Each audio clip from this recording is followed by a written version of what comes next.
Relationships are what keeps us plugged into each other. Creating those formidable good relationships just don't happen on their own. They are so important to our own personal growth, our journey, because every single day we have to interact with people. So what type of investment do we actually need to make into our relationships to make sure that they are successful? That's what this video is about. I am going to give you 4 key tips on how to keep a relationship healthy and happy. Keep watching this video.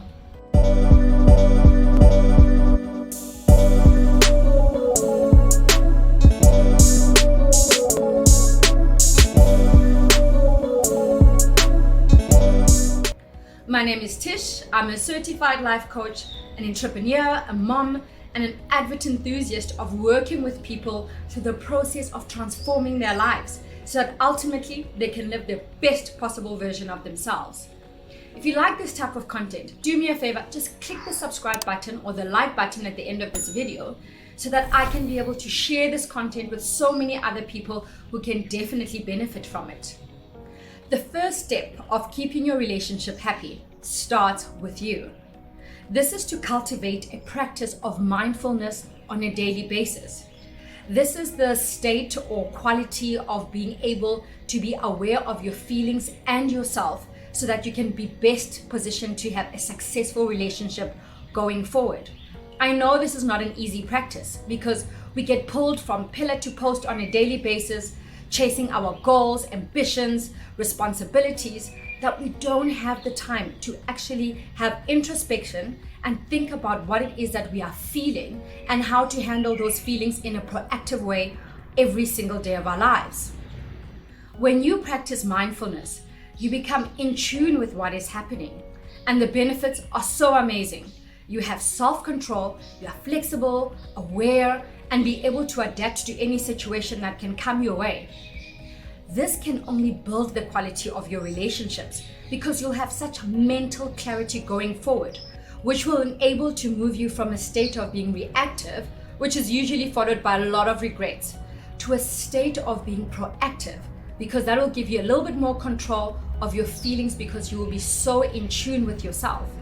How wonderful would it be to be in a relationship with somebody that you can relate to, somebody who is plugged in and who understands how it is that they feel. That way they don't project onto you what they are lacking. Somebody who doesn't judge you and accepts you for who you really are. That is the benefit of being able to practice and cultivate mindful living. The second tip is, don't act like everything is fine when it actually isn't. Usually people do this to keep the peace in the relationship because they don't have the time or the energy to deal with their partner's drama. They'd rather just be quiet and keep everything in.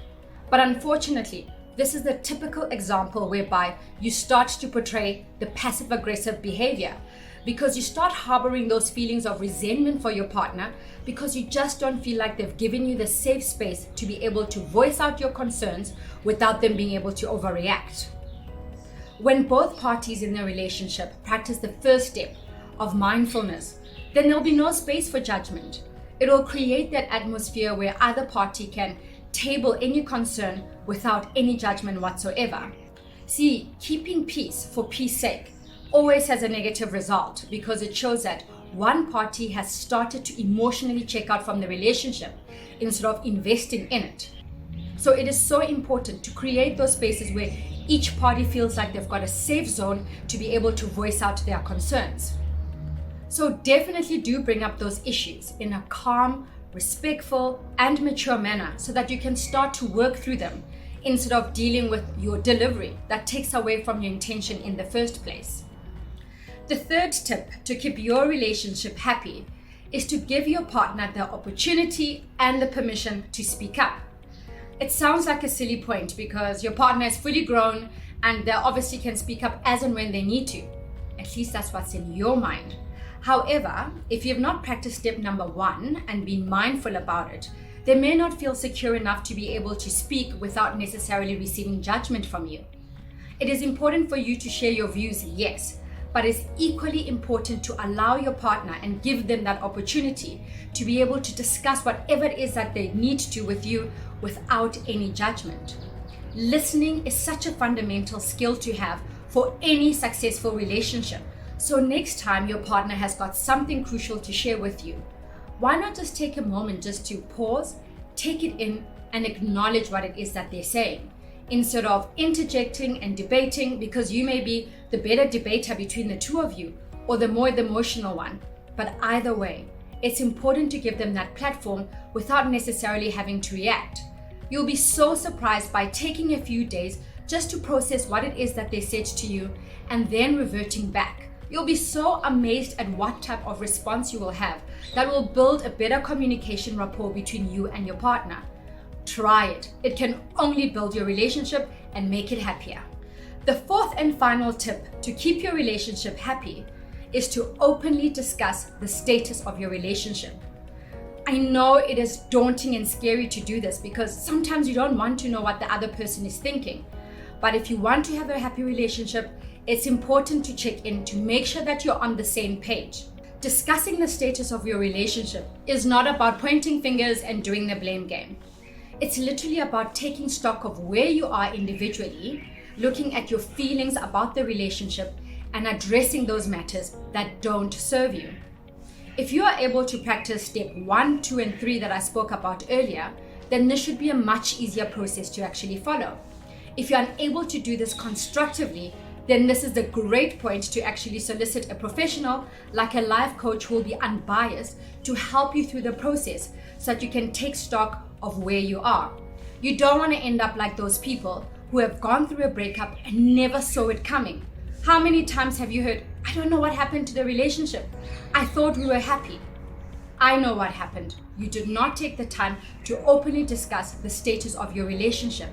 So don't be afraid of it. Take the time, invest in your relationship, and you will definitely be happier for it.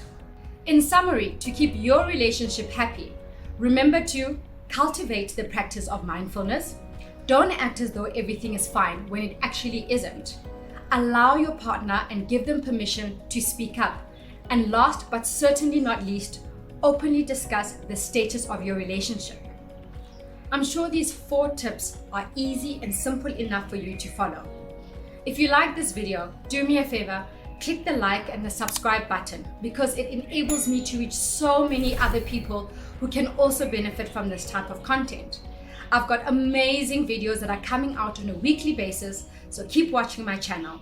Until next week, see you then.